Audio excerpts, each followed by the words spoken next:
Livro O Espírito de Habitação, de Andrew Murray, capítulo 23. Você é espiritual ou carnal? Eu, irmãos, não vos pude falar como a espirituais, mas como a carnais, como a meninos em Cristo. Com leite vos criei, e não com carne. Porque ainda não podíeis, nem tampouco ainda agora podeis, porque ainda sois carnais, pois havendo entre vós inveja, contendas e dissensões, não sois porventura carnais e não andais segundo os homens? 1 Coríntios 3, 1-3. Se vivemos em espírito, andemos também em espírito. Gálatas 5:25. No capítulo anterior, Paulo contrasta o crente como homem espiritual com o não regenerado como homem natural ou físico, o homem do espírito com o homem da alma, 1 Coríntios 2, 14, 15. Aqui ele suplementa aquele ensino. Ele diz aos coríntios que, embora eles tenham o espírito, ele não os pode chamar de espirituais. Este título pertence àqueles que não somente têm recebido o espírito, mas renderam-se a ele para governar suas vidas. Aqueles que não têm feito isto, nos quais o poder da carne é ainda mais manifesto do que o espírito, não podem ser chamados espirituais, mas carnais. Há 3 estados nos quais o homem pode ser achado. O não regenerado ainda é o homem natural, não possuindo o Espírito de Deus. O regenerado, que ainda é um bebê em Cristo, quer recentemente convertido ou não, tendo progredido, é o homem carnal, dando lugar ao poder da carne. O crente em quem o Espírito tem obtido supremacia plena é o homem espiritual. Toda a passagem contém rica instrução em relação à vida do Espírito dentro de nós. O cristão jovem é ainda carnal. A regeneração é um nascimento, o centro e a raiz da personalidade. O Espírito foi renovado e o Espírito de Deus tomou posse dele. Mas é necessário tempo para que o poder a partir daquele centro se estenda através de todo o ser. O reino de Deus é como uma semente, a vida em Cristo é um crescimento e seria contrário às leis da natureza e também da graça se nós esperássemos de um bebê em Cristo a força que somente pode ser encontrada em um homem adulto, ou a rica experiência dos pais. Mesmo onde haja grande singeleza de coração e fé no jovem convertido, com verdadeiro amor e devoção ao Salvador, o tempo é necessário para que haja um conhecimento mais profundo do eu e do pecado, para uma percepção espiritual do significado da vontade e da graça de Deus. Com o crente jovem, não é fora do normal que as emoções sejam profundamente ativadas e que a mente se delicie na contemplação da verdade divina. Com o crescimento na graça, a vontade torna-se a coisa mais importante. Esperar pelo poder do Espírito na vida e caráter significa mais que deliciar-se naqueles pensamentos e ideias de vida que só a mente pode oferecer.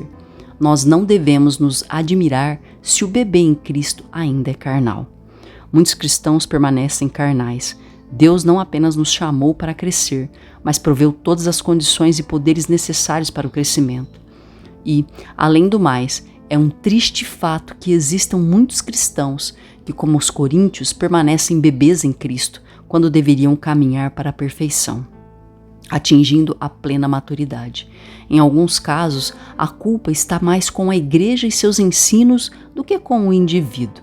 Quando a pregação faz com que a salvação pareça consistir somente em perdão, paz, esperança do céu, ou quando, se uma vida santa é pregada, a verdade de Cristo, nossa santificação, nossa suficiência para a santidade e a habitação do Espírito Santo não são ensinadas claramente e no poder do Espírito, o crescimento pouco pode ser esperado. Ignorância e visões humanas e deficientes do Evangelho, como o poder de Deus para uma salvação presente em santificação, são a causa do erro. Em outros casos, a raiz do erro está encontrada na falta de prontidão do cristão para negar o eu e crucificar a carne.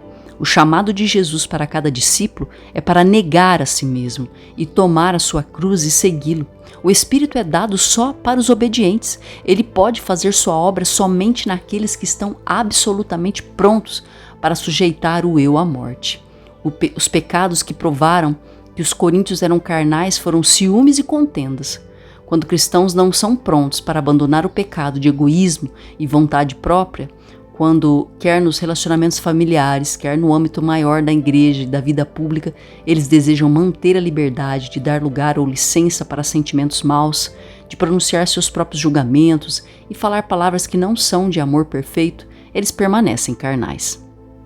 Em todo o conhecimento deles, sua prática das disciplinas cristãs e seu trabalho para o reino de Deus, eles ainda podem ser carnais e não espirituais. Eles entristecem o Santo Espírito de Deus. Eles não têm o testemunho de que têm agradado a Deus. O cristão carnal não pode se apropriar da verdade espiritual.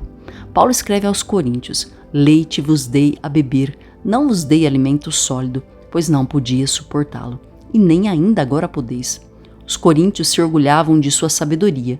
Paulo agradeceu a Deus, porque eles foram enriquecidos com todo conhecimento. Não houve nada no ensino de Paulo que eles não pudessem compreender com seu entendimento natural.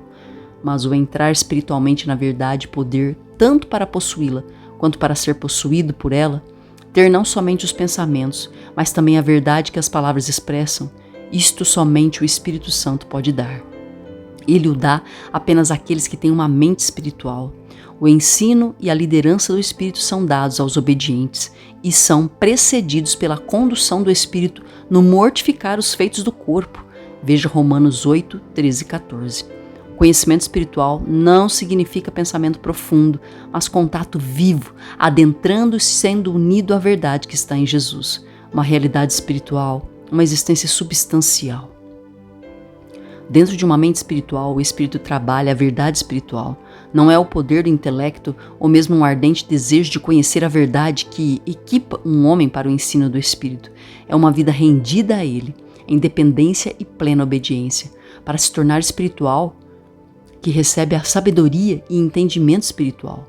Na mente, a vontade, estes dois elementos, o moral e o cognitivo, são unidos. Somente quando o primeiro tem precedência e influência é que o último pode aprender o que Deus tem falado. É fácil entender como uma vida carnal com seu andar e uma mente mundana com seu conhecimento agem e reagem em relação à outra. Na mesma medida em que nós estamos cedendo à carne, somos incapazes de receber percepção espiritual da verdade. Nós podemos entender todos os mistérios e toda a ciência, mas sem amor, o amor que o Espírito opera na vida interior é apenas um conhecimento que incha, para nada aproveita. A vida carnal torna carnal o conhecimento, e este conhecimento, de novo, sendo então mantido numa mente carnal, fortalece a religião da carne. Autoconfiança e esforço próprio. A verdade assim recebida não tem poder para renovar e libertar. Não é de se admirar que exista, então, tanto ensino e conhecimento bíblico com tão pouca santidade manifestada nas vidas. Eu oro para que sua palavra fale à sua igreja, pois havendo entre vós inveja e contenda, não é assim que sois carnais?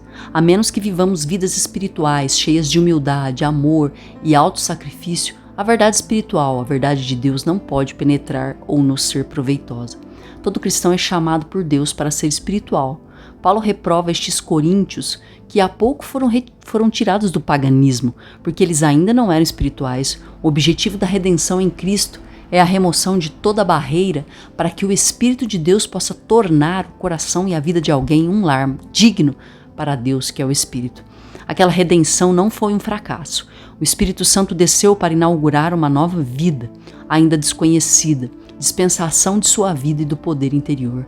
A promessa e o amor do Pai, o poder e a glória do Filho, a presença do Espírito na terra, são promessas e garantias de que isto é possível.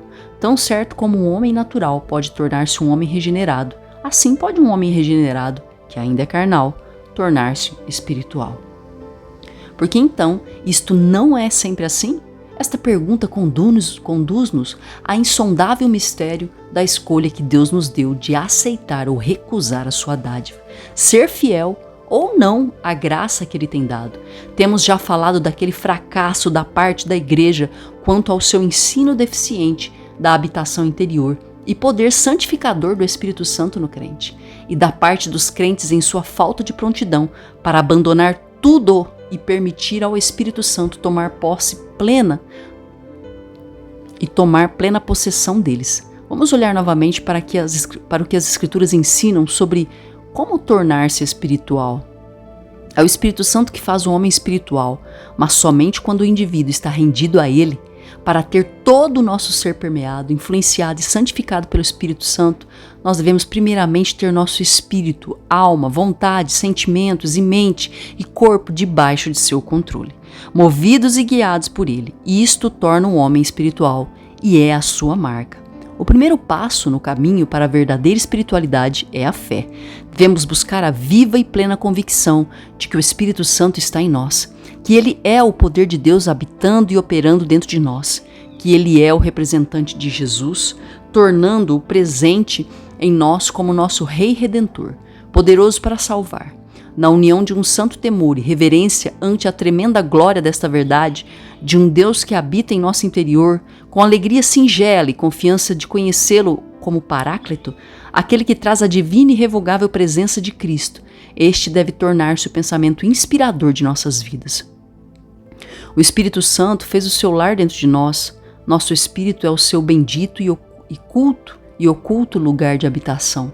Quando somos cheios de fé no que Ele é e fará, buscaremos conhecer qual é o obstáculo que impede que isto seja realizado. Mas nós descobrimos que há um poder que se opõe, nossa própria carne. Das Escrituras, nós aprendemos como a carne é ofensiva de duas maneiras, injustiça e justiça própria. Ambas devem ser confessadas e rendidas àquele que o Espírito deseja revelar e entronizar como Senhor e Salvador. Tudo que é carnal e pecaminoso, cada obra da carne deve ser abandonada e lançada fora, todo esforço próprio e combate. A alma com todos os poderes deve ser trazida à submissão a Jesus Cristo, em dependência diária e profunda de Deus. Devemos aceitar, aguardar e seguir o Espírito Santo. Andando em fé e obediência, podemos contar com o Espírito Santo para fazer uma divina e bendita obra dentro de nós. Pela fé, vivemos no Espírito, andamos no Espírito e rendemo-nos à sua poderosa obra em nós, para desejarmos e fazermos tudo o que é agradável à vista de Deus. Gracioso Deus, humildemente, nós oramos para que Tu possas nos ensinar tudo o que é de benefício contido nas profundas lições desta porção de Tua bendita palavra. Enche-nos com um santo temor e reverência, a fim de que todo o nosso conhecimento da verdade de Cristo e do Espírito não sejamos carnais na disposição e conduta, não andando no amor e pureza do Teu Espírito Santo, que possamos entender que o conhecimento incha, a menos que ele esteja sob o governo do amor que edifica. Que possamos ouvir o Teu chamado, para que sejamos espirituais pelo Teu Santo Espírito, para manifestarmos o fruto do Espírito e sermos conformes à imagem de Cristo. Fortaleça nossa fé. Enche-nos com a confiança de que o Espírito Santo fará sua obra de fazer-nos espirituais. Rendemo-nos ao nosso Senhor para que Ele governe em nós, para revelar-se pelo Seu Espírito. Curvamo-nos perante Ti na fé singela de que o Teu Espírito habitará em nós a cada momento. Que nossas almas possam mais e mais serem cheias com reverente temor em Tua presença. Segundo a riqueza da Tua glória, conceda que possamos ser fortalecidos por Ele no homem interior. Somente então seremos verdadeiramente espirituais. Amém.